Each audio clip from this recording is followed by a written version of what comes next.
এবছরে মাধ্যমিক ফল প্রকাশিত হয়েছে বৃহস্পতিবার। মেধা তালিকা স্থান পায়নি জলপাইগুড়ি, তবে সার্বিকভাবে ফরিন্দ্রদেব বিদ্যালয়ে ফলাফল ভালো হয়েছে বলে জানালেন প্রধান শিক্ষক প্রকাশ কুণ্ডু। তিনি জানান, বিদ্যালয়ে মোট মাধ্যমিক পরীক্ষার্থীর সংখ্যা ছিল 180 জন।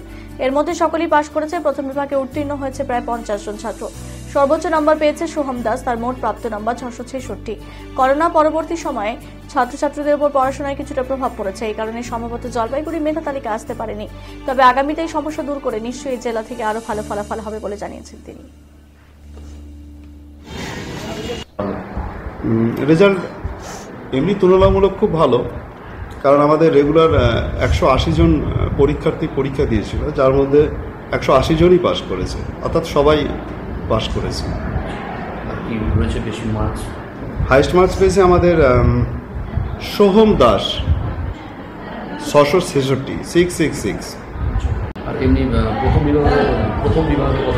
প্রথম বিভাগে আমাদের নিয়ার অ্যাবাউট 50 জন।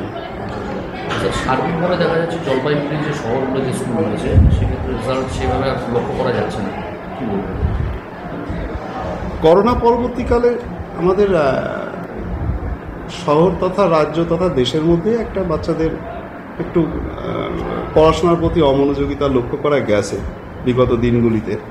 তবে আশা করি সামনে নিশ্চয়ই এরা উত্তরণ ঘটবে, ভালো হবে, প্রত্যাশা রাখি বিষয়।